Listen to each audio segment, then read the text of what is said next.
podcast dedicated to the ongoing discovery of how we can all be a part of bigger social change through the lens of the nonprofit sector. I'm your host, Pooya Pourak. I'm an industrial engineer, yogi, and CEO of MatchNice, a social impact tech startup with a mission to connect the nonprofit ecosystem and maximize social impact. Right now, we're working to launch a new kind of impact-centric fundraising platform that empowers nonprofits and donors to tie online donations directly to social impact. Join us on our startup journey as we look to uncover and shake up the status quo in the world of nonprofits. Here it is. It's the first episode of the Nonprofit Lab. You're listening to it. And this is the part where I'm supposed to hit you with the hook. The thing that piques your interest and curiosity and makes you want to keep listening. It's kind of an important moment, isn't it? Well, if I'm completely honest with you, I'm a little nervous about starting this podcast. And sometimes I feel like an imposter because I'm not an expert in the nonprofit space. So, consider this episode more as a prelude, the story of why I'm starting this podcast in the first place. Well, I think that most people face some degree of imposter syndrome in their careers, no matter how successful or accomplished they are. As a first-time founder and outsider to the nonprofit sector, it's definitely something I've been facing, especially with getting this podcast off the ground. But what's been helping me let go of these unproductive feelings of momentary doubt is the recognition that being outsiders has actually been one of the biggest strengths as a co-founding team of three. We've fully embraced our nonprofit non-experthood with a beginner's mindset and let it amp up our curiosity for the last 3 years. It's led us to ask the real experts questions that may seem obvious, uncover major insights organically, and build a practical understanding of the nonprofit sector as a whole. It's allowed us to clearly see the status quo of donor-centric fundraising, impact measurement, and online donation experiences, and so much more. It's given our team the creative freedom to think of realistic solutions without institutional bias or limitations. I realize that I can't just let go of imposter syndrome, but I can certainly reframe my relationship with it. I can acknowledge that it's a thing that exists, keep putting it into perspective, and continue using it as a catalyst to spur positive action. Whenever I found myself in a bout of momentary doubt, I remember that what we're building, our mission and the dream that we're chasing at MatchNice is way bigger than me or any one individual. And that feels good. So let me tell you the story of how I fell in love with the nonprofit space after spending 7 years of my career working in the private sector and the last 3 in consulting for the government and public sector. It's taken me years of introspective work to describe my inner purpose as connecting with and helping others. I've found that whenever I'm able to create an alignment between my inner purpose and my outer purpose, what I'm doing in the world, I find that I always have wind in my sails, even through the heaviest storms. In the private sector, I was able to do this by elevating people's overall experiences with brands through customer experience. And in consulting for government, I reflected my inner purpose by putting people's needs at the heart of how government designs and delivers digital solutions through human-centered design. In both these cases, I had to find a way to fit my work to align with my self-described inner purpose. But with MatchNice, with my startup, it's the first time that I'm getting to create something new directly from that purpose, and that feels really good and exciting too. So, how'd the idea for MatchNice spark? I've always wanted to start my own company, and I've had plenty of ideas before that just ended up falling flat after a bit of further research, like, oh, someone's already doing this, or finding some other fatal flaw to getting this thing or idea executed and into market. It's really difficult to just sit there and try to come up with an idea for a company. What you hear most often from startup founders is that their idea was born out of some situation, circumstance, or necessity. So let me tell you about how I came to my aha moment with MatchNice. So a few years ago, I was volunteering pretty regularly at Beat the Streets Philadelphia, a youth sports nonprofit focused on helping underserved youth through the sport of wrestling, mentorship, and academics. And actually, one of my first nonprofit leader guests you'll hear from will be Ben Ryder, the executive director of Beat the Streets National. So while I was volunteering at the Beat the Streets Mentoring Center, I had to come to terms with the fact that a 4-year college education wasn't always the best next step for every kid. And it was a really tough pill for me to swallow. It bothered me because I'm a direct beneficiary of higher education, unlocking doors to opportunities throughout my career. Yeah, you could say every kid should go to college. It's an obvious path to growth. But what's not talked about as much is how thousands of kids go to paper mill institutes because they were told to, graduate with thousands of dollars in debt, and are left shackled financially in a bigger hole without a clear path forward. There's definitely a lot to unpack in what I just said. So let's save that as another topic for another episode. Well, I'm a big believer in the idea that if you come up with a problem, if you present a problem to someone, you better also try to come up with some kind of solution. Don't just be that guy that points out the problems but never does anything about it. So I started doing some research and came across this other nonprofit organization called Year Up, whose mission is to close the opportunity divide. And they had an office in Philadelphia. Like, whoa, all right, what's this about? So what Year Up does is they take 18 to 24-year-olds with or without college degrees, provide them with free job training and tuition, and place them in internships across multiple academic areas like information technology, sales, and customer support, software development, and so much more.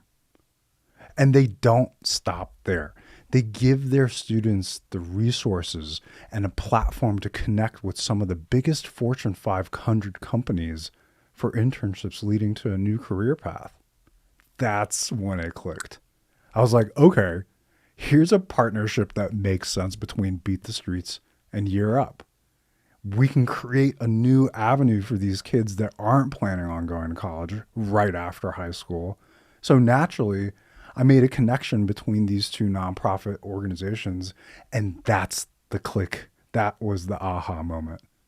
I said, wait, what if we saw the nonprofit ecosystem as a charitable supply chain?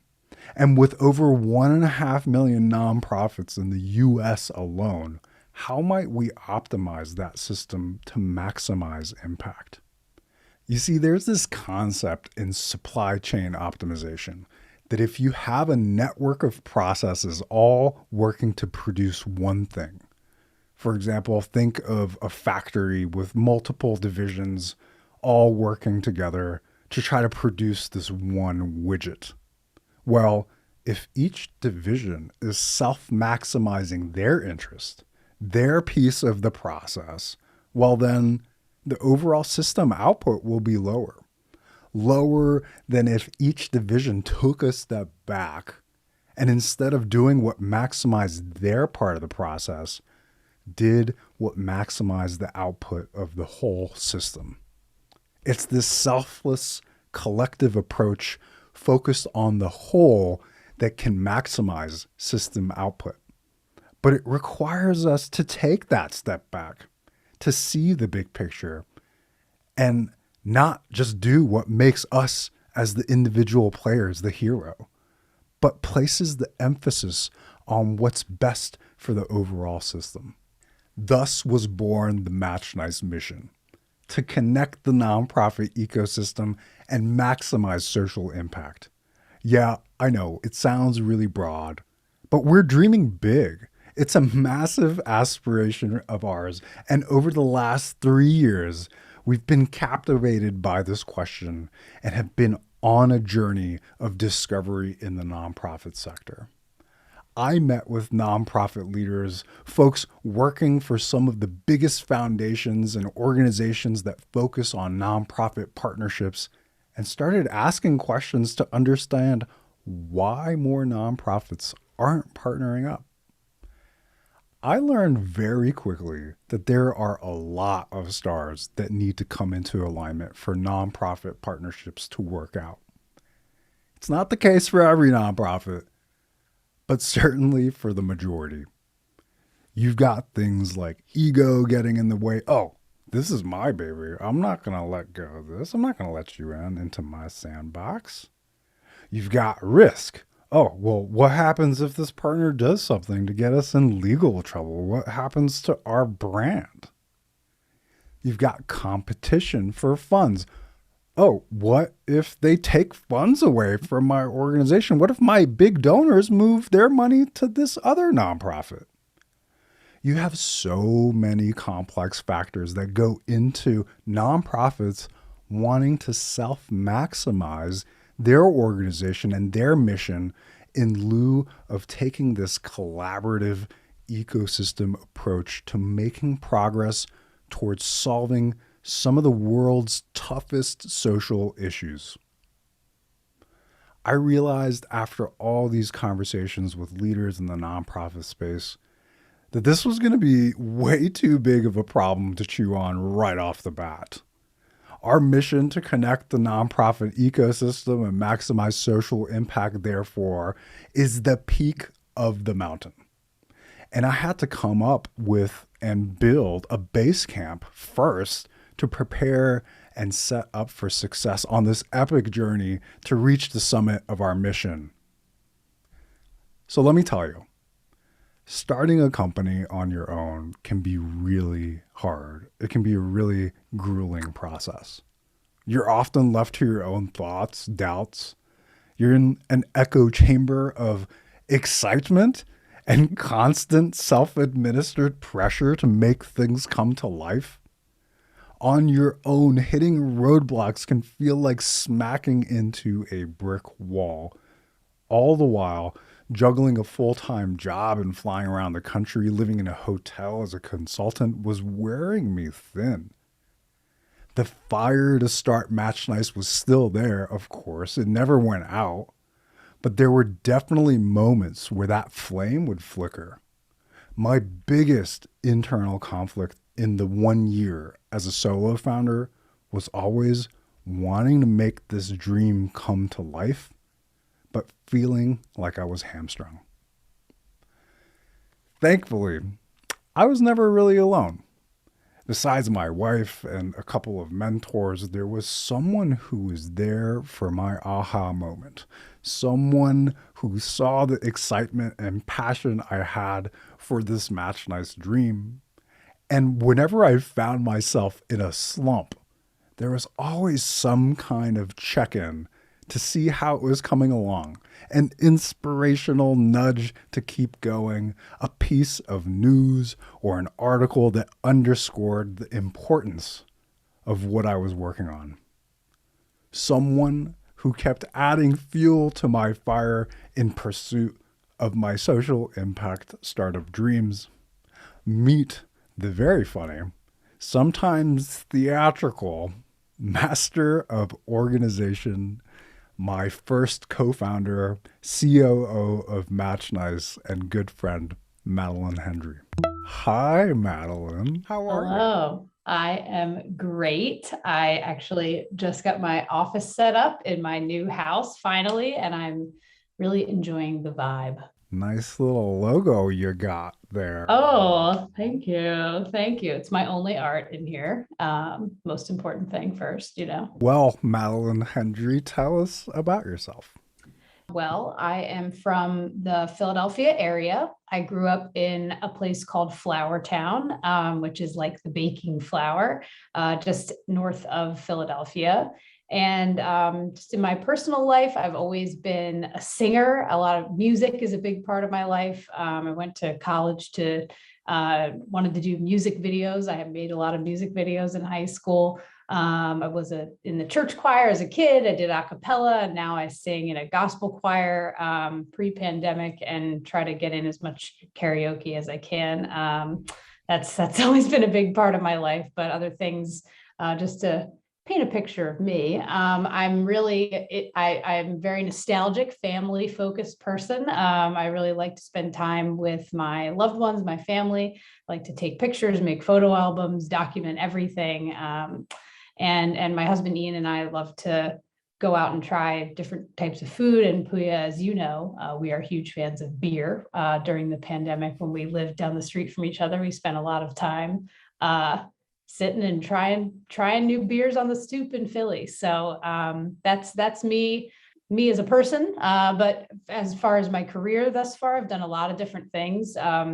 My work has taken me all around the world with sports teams and Hollywood directors and into intimate theaters full of all these powerful women, playground construction projects in Philadelphia. And Pooya, when we met going into the trenches of revenue operations for sales and marketing teams in the software world. And I'm also working on that, selling hardware as well for lighting projects and things like that. So there's always been a common thread of bringing information together and keeping things organized, and just making things happen, events, operations, all that kind of stuff. So, and I definitely consider myself an ideas guy, I guess. So I suppose the desire to start and build a business has always been there as well. So I'm just thrilled to get to flex that muscle working on MatchNice with you. Love it.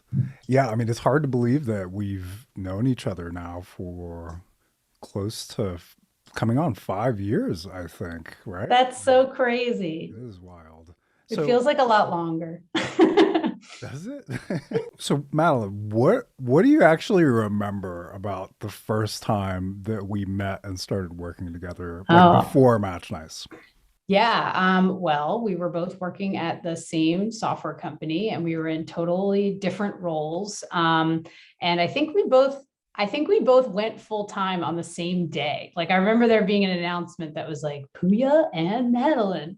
But we didn't work together immediately. And then I remember one day, my boss pulled, and I think your boss too, pulled us into a room together and was like, Madeline and Pooya, you guys are going to launch our go-to-market strategy. And we were both like, well, what's a go-to-market strategy?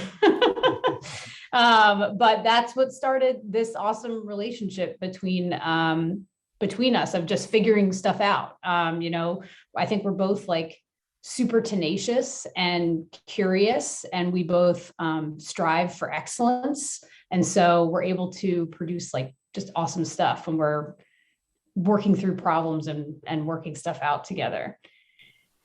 Yeah, that's awesome. It's funny that same person that pulled us together and we started working together is now and was the first person on our board of advisors. And Yes, I know. I know. he's we'll have to see, we'll have to get him on one of these episodes soon. But Yeah. he's been amazing for us. So you were there. You were there when I first had the spark for Match Nice, and I remember we were having a one-on-one, and I was like, dude, we're in our prime right now. Like we need to be doing something that reflects our best selves. Do you remember that conversation? What were your thoughts about the vision and mission for MatchNice at that time, like that very beginning? Well, I don't remember you saying that, but we talked about MatchNice a lot. We had a lot of one-on-one sessions together.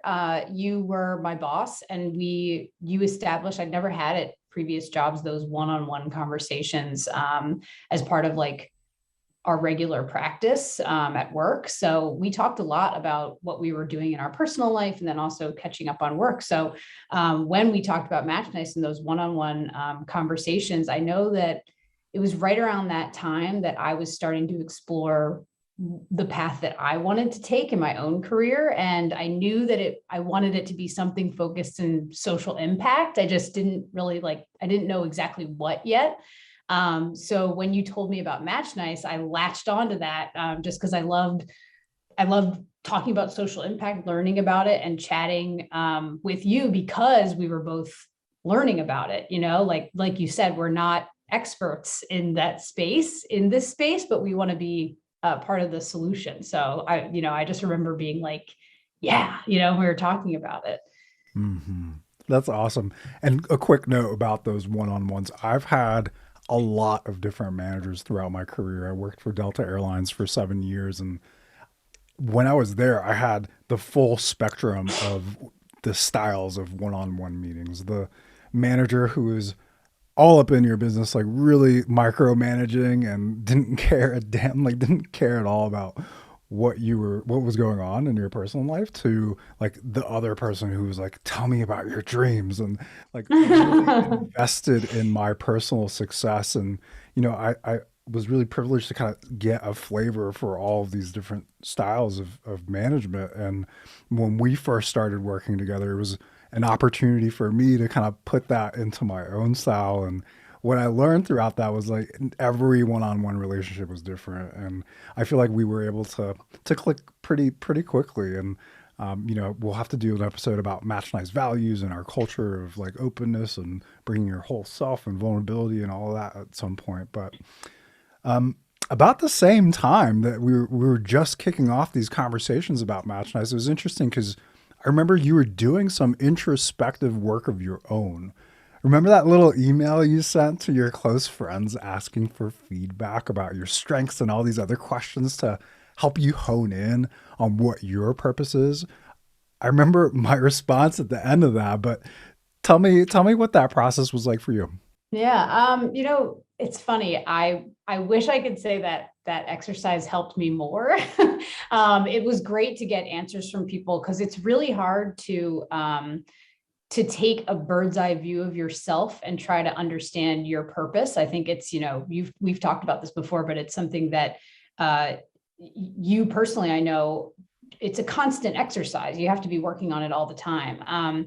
But I do think that from that exercise and just from the introspective work I've done and looking back at my career and the things that I've done, I do think that something that really drives me is the desire to make people's lives easier.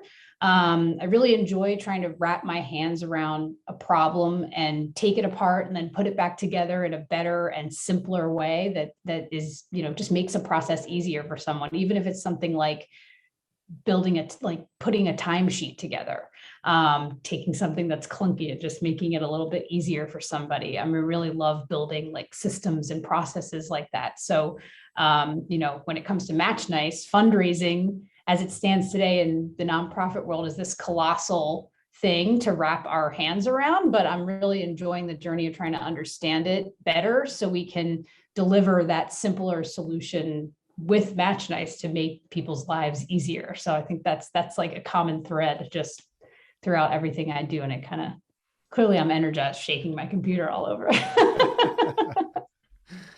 Yeah, I remember my response. Like I like thoughtfully tried to reply to every one of your questions, and at the end, I was just plainly like, I think your purpose in life is just to do good in the world, and how cool that we're now working on this startup together. And at the time, we were just living a few blocks away from each other by coincidence in Philadelphia. I'm in St. Louis now, and I remember it was a snowy day. I had asked you out for a lunch at this little coffee shop just across the street. And at that, coffee date, echoed and mentioned how important your support and encouragement had been to my startup momentum as a solo founder. And then I asked you to be the co-founder of MatchNice, the first co-founder to help me launch MatchNice. And at the time, I couldn't think of anyone else that I trusted more or felt like could really help make this dream come to life. What was that like? I've never asked you this, but what was it like being asked to be part of a startup? I have a lot of friends who are very talented and in all different realms. And I'm sure this has happened to you too, and you're all hanging out and talking about ideas. And, like I said, I like talking about ideas and stuff. People will say like, oh, we should start a business, like, and say that kind of same thing that you said to me when you first were saying like, this is like the time to be our best selves and do, this thing that we're meant to do. So many, I've heard that before and kind of been like, yeah, whatever. But when you said it to me, I was like, I think we really can, like, I really think that we can. And, if I'm gonna, I don't think I even had this as a complete thought yet, but, I think it was right around, the time that you asked me was when I realized that my quest for this social impact career path was actually MatchNice. Like it was right around that exact same time that I was like, oh, what I've been looking for is this. And this is this opportunity to like, carve our own path and, just do this ourselves. So I think, yeah, just our history of working together and how great that was. I just was like, we really can. And so, that was very exciting. And it's been cool to like take the real steps to do that. We're making it happen. Making it happen. Got my art, Well, Madeline, I got one more question for you. What excites you about what we're doing and what's been keeping you motivated throughout our startup journey so far? We've all been juggling and balancing our personal lives, a full-time job, and Lord knows a whole bunch of other things going on in lives. But what is that thing that just gets you excited and keeps you going? Yeah. Well, first and foremost, I mean, I'm excited to have nonprofits start using our product. One of the most exciting parts about building MatchNice so far for me has been hearing about nonprofits' experiences directly, because any success that they talk about, anyone that we've talked to, any of their successes or any of their struggles have all directly impacted how we design the product, right? Like the way that it looked when we first were kind of coming up with the idea, it looks so different now just based off of conversations that we've had with people.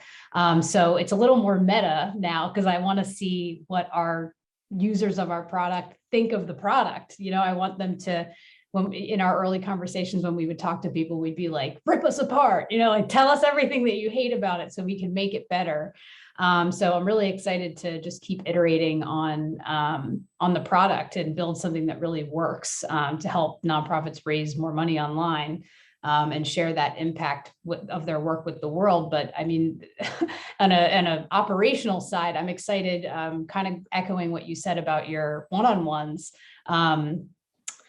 And kind of taking that opportunity to make it your own. I'm just from an operations standpoint as the COO, I'm really excited to take what I've learned in my career about how to do things right and how to do things wrong and put it together to make us a really strong company just with a strong backbone, like operationally too. So I'm so lucky to have you as a co-founder. There's no way we'd be where we are now if it wasn't for all the time and support and energy and inspiration and motivation and so much more that you've brought to the team. So thanks so much for joining.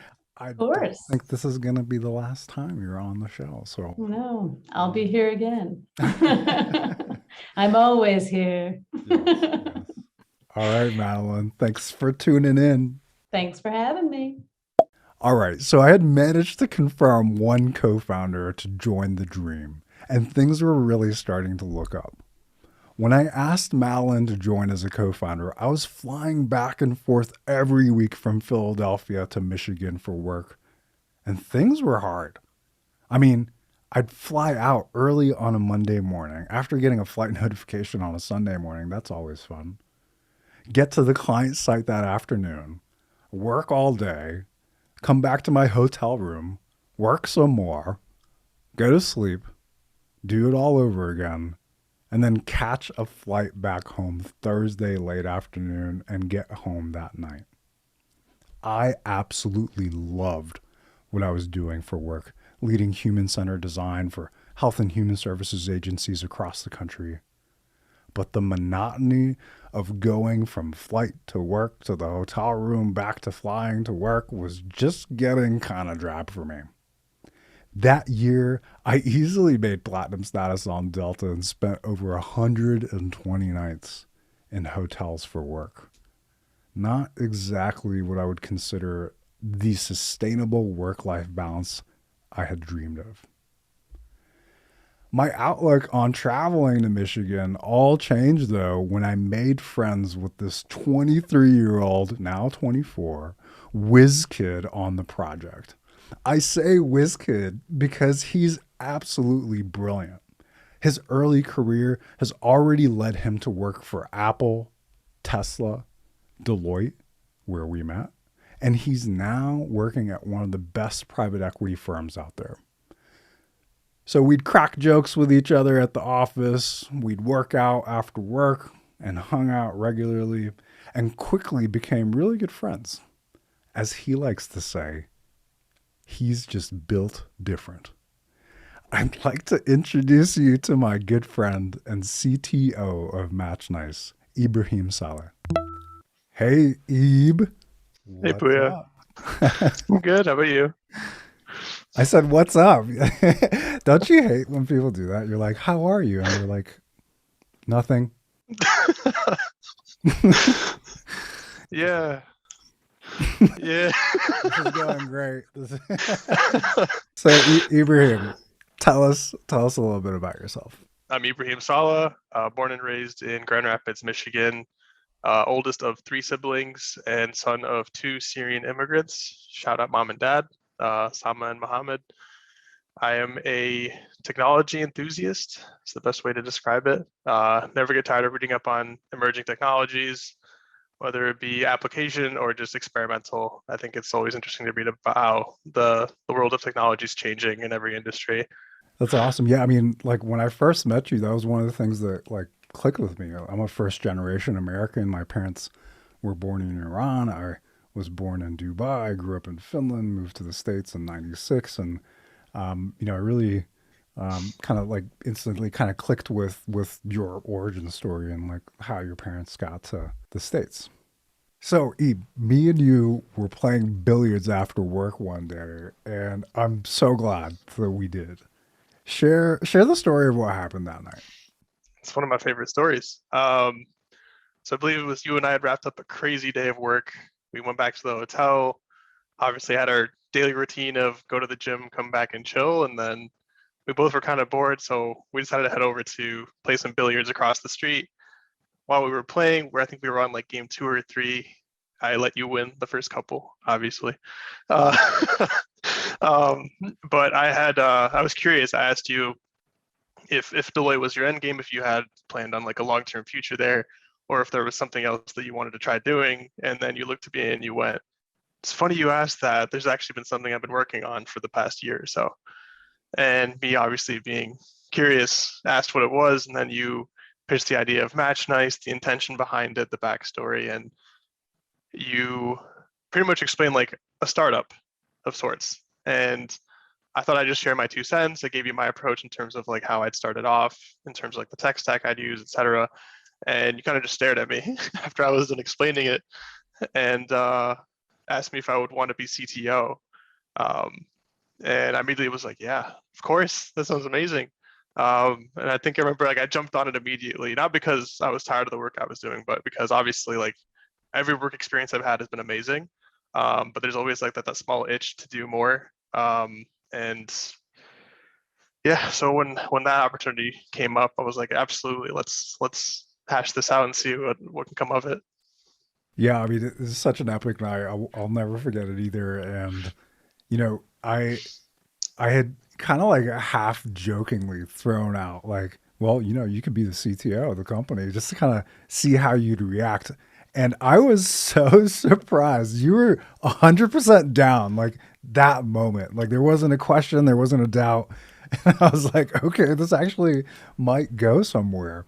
So, like, what was it that just made you like so down, so immediately invested and like excited about this opportunity? Oof. Um, it honestly, it kind of goes back to my parents. Growing up, my parents were they always put an emphasis on like just humanitarianism in general, and especially like my uncle as well on my mom's side. Like, there's a lot of emphasis on doing good, especially when you're fortunate enough to have the ability to do so. Um, so growing up, like my parents used to get us involved in just supporting the local community, and then I was also going international and supporting refugee camps of sorts, especially during large humanitarian crises. Um, so when this idea of like supporting the nonprofit ecosystem, which is a beast on its own, um, I thought, why not take on the impossible challenge? Seems like a pretty good way to do good at a global scale, if possible. Yeah, yeah. I think that was just the second like big thing that we really clicked on, outside of just having a good time. So you mentioned, you've got some really amazing nonprofit volunteering experience under your belt, and I was really impressed to hear about some of the work. Could you share a little bit more about the work that you were doing with refugees and like what that meant to you, and maybe how that experience is going to carry with you as you're going onward with us on this journey as the CTO of MatchNice. Sure. So the first time that I went international for that reason, my family and I went to Turkey, specifically Gaziantep. It's a small city on the outskirts of Turkey. And this happened shortly after the Syrian crisis and the Syrian revolution occurred. So there's a lot of refugees coming over the border, a lot of refugee camps building up. And my dad was associated with an organization that planned trips to that area to support them, providing medical aid as well as just support in general. So while I was there with my family, my brother and I, we got exposed to some people that had gone through so much it was unbelievable. Like you'd see these small shops within the refugee camps where they'd be selling bags of chips and soda, and it'd be like 5 cents. And I'm thinking that's nothing. So I literally pulled out whatever money I had in my wallet. I started just buying them out and then giving it out to people. And all these people just looked at me like I was crazy. Like, what am I doing? But just seeing like that perspective, especially like what you can do in that kind of situation, just pushed me to want to be more involved. That was like a 2 week experience. And then a few years later, I got to actually travel to Dubai, where I got to be involved with International Humanitarian City, which is an organization within Dubai that my uncle was associated with. So I got to support them in terms of just promoting like growth of the understanding of humanitarian aid globally. And then a couple years back, actually the 2 weeks prior to me joining Deloitte, I went to Jordan with my family, and we went back to a bunch of refugee camps and supported them in terms of their operations, supporting the families there, and just getting them what they needed in terms of medical aid as well as just support in any way. Um, so having that happen, starting at Deloitte, and then a few months later meeting you, and then the idea of MatchNice coming up just felt like event after event after event that just made sense. Hmm. That's awesome. It's kind of funny, like just thinking about the conversation I had with Madeline. Like it seems like there's this perfect alignment of timing and kind of introspective work and just life happening that has all led us to come together in a really interesting and kind of beautiful way. Definitely. So, Eve, I'm going to put you on the spot. What is one thing that you've taken away from your experience at Apple, Tesla, Deloitte, and now this private equity work that you're doing that you think is making you a better leader for the company? So obviously a lot of diverse experiences there. which I value immensely in terms of every opportunity that I was given. It's obviously a few of those roles have helped round me as an individual, but they've also presented opportunities in terms of technological growth, in terms of my understanding of that industry, especially playing the role of CTO. That it's not a light role by any means, especially when this era is now like a software centric era. Like everything's software, everything's technology based. So I've been using this as an opportunity to grow as much as I can to play the role of CTO as best as possible. And I know that obviously there's no way to be 100% ready, but I can prepare myself as much as possible to play the role as best as I can and then grow from there. No one's a born ready CTO, I don't think. And then transitioning over to this work in the private equity field, it's definitely given me some exposure into the business side of things, which I didn't have much exposure to before. It's mainly been technology centric, focusing on the engineering side, with mild exposure to the business side. And then this is way more in depth, providing me a lot of insight into how the operations work, how everything comes into play. And I definitely think it's benefiting us, especially conversations that we had over the past few months. It's been really insightful compared to the experiences I had before.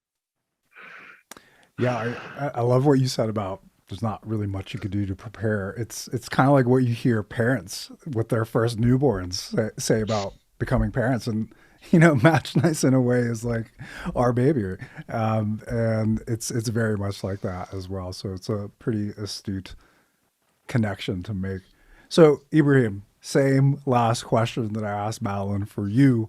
What is it that's exciting you about what we're doing, and what's keeping you motivated throughout our startup journey so far? I know you've had some pretty grueling hours with your job right now, and you're putting in the sweat equity on all fronts, personal, professional life. Like, what is putting that fuel in your tank? Yeah, it's a lot of just me saying to myself that there's always time, right? There's always time to take a step back and like understand like what's going on in my life, what I need to do, as well as just knowing that like I'm in a stage of my life where I need to be working hard to ensure that I'm getting where I want to be, as well as for MatchNice playing the role that I need to play. Um, Anytime my schedule gets crazy, whether it be just lifestyle changes, work, everything, it's a lot of just taking a step back, looking at myself and saying, there's a lot on my plate right now, but think about when all of this pays off, right? Think about all of these big companies out there that just have these stories of just like crazy grueling hours and like suffering for years and years and years. And I'm like, we have the privilege of being able to build this up comfortably ish. But also while understanding that like we all have our limits, right? Like there have been weeks where I've just been putting or going through a lot, and I've been able to depend on you and Madeline, and obviously it's been the same for all three of us. Anytime there's a lot going on, it's nice to know that I have the support of you two, and that I can take the space I need to focus on everything else, while also ensuring that I can take a step back from everything else to focus on MatchNice. That's great. And I think that actually might be a good cue to bring Madeline back into the frame here. And maybe we could just like talk about the culture that we're fostering as a team of three. I mean, it's been so cool to have so much influence and shared like creativity and heart that's gone into what MatchNice is now. And I think one of the things that's been really important for me is kind of taking that philosophy of the one-on-one whole self approach and bringing it to the company. And I think there's been times for each of us throughout the last couple of years working together where we've all been like tap out, like I gotta take a step back, like, oh, I just had this thing come up. And we're going through a values exercise together right now, but I would love to hear from each of you just your thoughts on the culture that we are fostering, and like how you want that legacy that we're creating now to carry forward for when we're not a company of three anymore. There's a lot of values that we all share.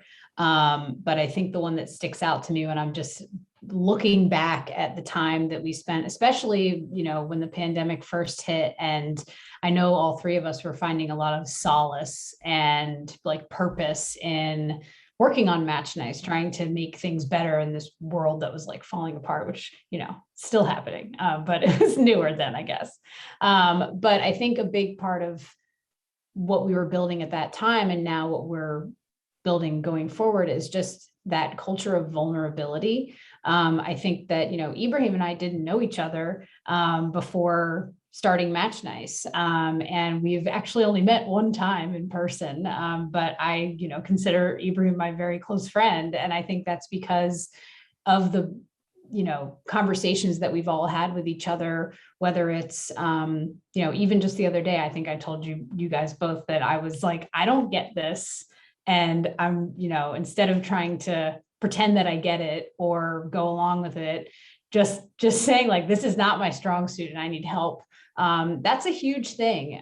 Just having that vulnerability and knowing that, it's not going to be ill received. I think that's one thing that I think has just knowing that we have that word in our vocabulary and that we actually really like lean on vulnerability in all different situations, I think has brought us together, but also makes it so that we can have like tough conversations and move through it instead of like just banging our head against the wall. Yeah, I love that. I mean, one thing that's always bothered me throughout my career is kind of working in a space where everyone has this on off switch of here's my professional self and like everything else about me is just off limits and you don't know me. And, I couldn't get that. And for me personally, I'm my best when I'm able to bring all of me and I'm not trying to, you know, put some part of me in a closet or some other thing. But there's also a recognition that not everyone is comfortable with that, and that is also okay.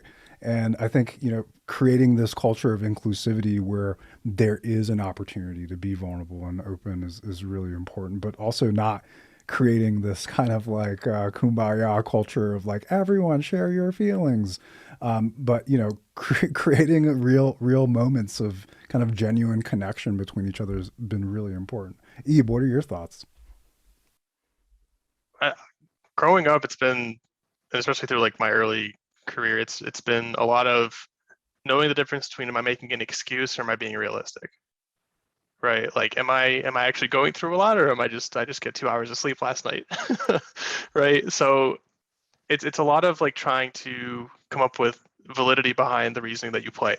And for me, it's been a lot easier to talk it out with you too, especially if I'm late to a call or if I text Pooya right before and I'm like, it's been a long day. I know that the response is either going to be like, let's just hash through this, get through it, and like end the call early so you guys can have an early night and like, make up for the lack of sleep you had the night before. Or it can be just Pooya text me like, skip this meeting, like we'll talk on Monday. And knowing that we have like that relationship as a team, like I know I can depend on the other two and you guys can depend on all three of us to, pick up the slack when like someone just needs a break to take a step back.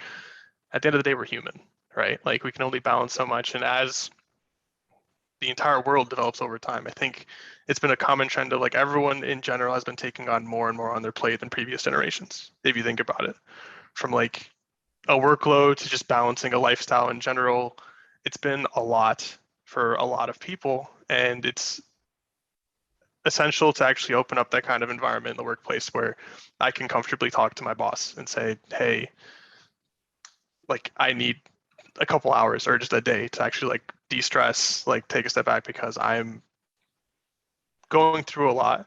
But it's also important to understand that like there's also reasoning when it comes to that, right? Like if you think you're going through a lot, take a step back, analyze what you're going through, and figure out like what are the steps you need to take to ensure that this isn't something that happens consistently. Because at the end of the day, mental health, physical health, all of that is an important thing to keep track of, and it's something that's not as overlooked nowadays as I think it was beforehand. Love it. So on point. There's so much more. I think I want to record this values exercise that we're gonna do, and maybe we can come back together and kind of share with the world what we're all about, and how we hope to carry the things that we're saying now, not just as lip service, but as like a true fabric of our culture. And Ibrahim and Madeline, I'm so grateful for you both. Thanks for being you always and showing up to this podcast as your authentic selves. And I'm just so excited and grateful to have you guys in my corner and to do this together. I know in the earlier part of the podcast, I said that, you know, the dream is much bigger than me or any one individual, but it is us. So with that, thank you all so much for joining and can't wait to have y'all back again on the show soon. Thanks, Pooya. Thanks, Pooya. Cheers. So between Madeline, Ibraheem, and me, we have this really amazing team dynamic. Here's how a typical brainstorming session or conversation about something might go. I'm usually the one that's like, ooh, big idea. Go, go, go. Here's the next steps. And half the time it clicks and Madeline will jump in and build on the idea and help refine it with even more exciting ones. But the other half of the time, and really actually all the time, she does a really amazing job at pumping the brakes a bit and playing the devil's advocate. What about this consideration? What if this happens? What about that? Have you thought about that? And then we have a good long back and forth trying to find some consensus.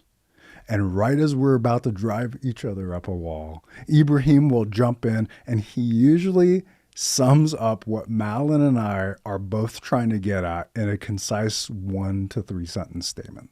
Then we move on. It's really a perfect dynamic. We're all bringing our strengths to the table. We all know our tendencies and we play off each other really well as a team. So when we had our first team meeting as a co-founding team of 3 back in February of 2020, we were on a path of building MatchNice as something very different than what it is now. You see, right as we were getting going on designing our product, COVID happened. And we were all left wondering how we could be part of the response and helping the world heal. What we saw was COVID pulled back the curtains and revealed some huge issues and needs in the nonprofit sector, many of which we'll be exploring in this podcast. But there was one glaring problem that every nonprofit was losing sleep over at night. What happens to our funding? With volunteers quarantined, donors being more conservative with their giving, those major fundraising events that were all traditionally in person being canceled, nonprofits were clamoring for cash to keep their lights on and their missions moving. We heard stats like 80% of nonprofits only have enough cash to operate for another month. And with the share of nonprofit fundraising quickly shifting to the digital sphere, we decided to pivot our company to build the best impact-centric fundraising platform out there to help nonprofits and donors reconnect in a meaningful way online.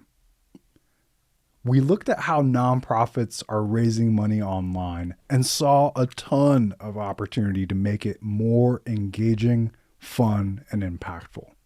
First off, some nonprofits don't even have a donate button on their website, if they even have a website.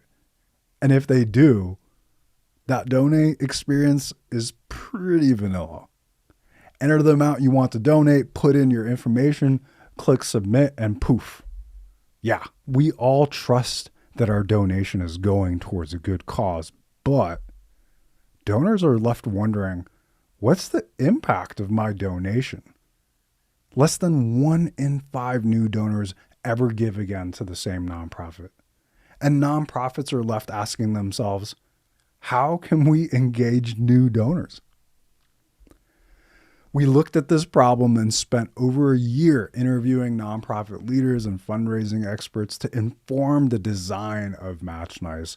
And we've designed the first impact-centric fundraising platform that's ready to disrupt the donate button. We've spent over a year researching and designing our solution with and for nonprofits and donors and have designed a new kind of platform that lets nonprofits share initiatives that they're working on and how much money they need to succeed, and lets donors explore and donate to those initiatives through pop-up enabled impact stores that sit directly on the nonprofit site. We've taken a human-centered design approach for our product, and I'm so proud of how far we've come since the idea first sparked for me 3 years ago. We've gone through at least 100 different iterations of our prototype and pitch deck, are partnered with a top-notch software development agency, have some kick-ass advisors in our corner, and have a ready-to-develop prototype that's ready for coding. Right now, we're a pre-money startup in fundraising mode, seeking the capital we need to take MatchNice and our mission to the market. So that's the quick elevator pitch. And now back to the purpose of this podcast, the Nonprofit Lab. This is a channel where we can share our startup journey of discovery in the nonprofit sector and bring you along for the ride as the MatchNice team and I pursue our mission to connect the nonprofit ecosystem and maximize social impact. For me, this podcast is a creative extension and expression of our curiosity and ambitions to help advance the nonprofit sector, and I'm so excited to share it with you. Join me on my next episode where I'll be interviewing Dr. Laura Otten from the Nonprofit Center at LaSalle University. Laura brings over 50 years of experience in the nonprofit sector, is one of our board of advisors, and I'll be tapping into her wealth of experience to uncover some of the history, the trends, the status quo, all the things that are ready to be disrupted in the nonprofit sector. I always like to end things on quotes, so here's my first one. Martin Luther King said that faith is taking the first step even when you don't see the whole staircase. And that's a lot of what this first episode, this prelude, feels like. I'm not sure where this will go, but I'm really excited about taking this first step. Be sure to like and subscribe and follow MatchNice on your socials. Thanks so much for joining, and until next time, be well.